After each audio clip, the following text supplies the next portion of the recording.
नमस्कार। आज बात करते हैं गुरुदेव रविंद्रनाथ टैगोर के सत्य और धर्म पर उनके गहरे विचारों की। ये एक ऐसी यात्रा होने वाली है जो हमें संगठित धर्म की जो सीमाएं हैं ना, उनसे परे ले जाएगी, आध्यात्मिकता के असली सार तक। तो चलिए शुरुआत करते हैं टैगोर के अपने ही शब्दों से। देखिए, वो खुद को एक कवि मानते थे, कोई धर्मगुरु या फिलॉसफर नहीं। उनका जो बेस था, जो आधार था, वो था जीवन और दुनिया से प्रेम। और यही बात, यही नजरिया उनके विचारों को इतना ज्यादा इंसानी और यूनिवर्सल बना देता है। अब एक बहुत ही बुनियादी सवाल है जिससे टैगोर भी जूझते हैं। सवाल ये कि आखिर हम इंसानों में ये इतनी गहरी जिज्ञासा, ये बेचैनी है क्यों? मतलब सिर्फ जी लेना ही काफी क्यों नहीं है? और सच पूछिए तो यही सवाल इस पूरी चर्चा की नींव रखने वाला है। तो चलिए इस खोज की जड़ों तक चलते हैं, इसे समझने की कोशिश करते हैं। असल में इसकी शुरुआत होती है इंसान की एक बहुत ही बेसिक, एक बहुत ही बुनियादी जरूरत से। टैगोर ने इसे एक नाम दिया है, आध्यात्मिक भूख। और ये कोई आज की बात नहीं है, ये तो बहुत पुराने समय से, प्राचीन काल से ही इंसान के मन की एक खासियत रही है। हम सब कहीं ना कहीं एक ऐसे जीवन की तलाश में रहते हैं जो सिर्फ हमारी फिजिकल जरूरतों से आगे जाए, एक ऐसा जीवन जिसमें शांति हो, विवेक हो। और यहाँ टैगोर एक बहुत ही दिलचस्प बात कहते हैं। वो इस इच्छा को सिर्फ इंसानों तक ही नहीं रखते। उनका मानना है कि पूरी प्रकृति, हर जीव उस आनंद की ओर बढ़ रहा है। फर्क बस इतना है कि हम इंसानों के पास सोचने की, विचार करने की शक्ति है। इसीलिए हम इस खोज को समझकर एक बेहतर, एक समझदारी भरा जीवन जीकर पूरा करना चाहते हैं। अच्छा, तो इस आध्यात्मिक भूख को शांत करने के लिए इंसानियत ने कई रास्ते बनाए हैं, और इन्हीं में से एक सबसे बड़ा रास्ता रहा है धर्म।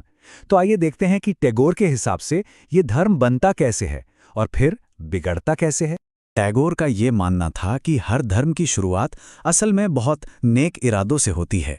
जो महान आत्माएं होती हैं, जिन्हें हम पैगंबर या महात्मा कहते हैं, उन्होंने सत्य की खोज की और फिर लोगों को शांति, सुंदरता और सही गलत का रास्ता दिखाया। ये थे शुरुआती आइडियल्स। लेकिन फिर धीरे धीरे कुछ बदल जाता है।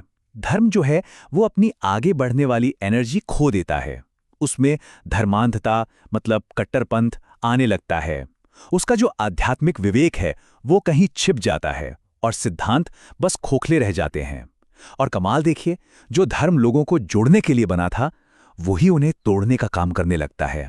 और पता है, यही टैगोर के एनालिसिस का सबसे जरूरी पॉइंट है कि जिस धर्म को आत्मा की आज़ादी के लिए बनाया गया था, वही धर्म इंसानी स्वतंत्रता के लिए सबसे बड़ा बंधन बन जाता है।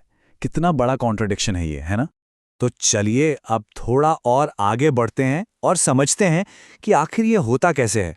टैगोर धर्म के बाहरी ढांचे और सच्ची अंदर की आध्यात्मिकता के बीच एक बहुत ही साफ फर्क बताते हैं।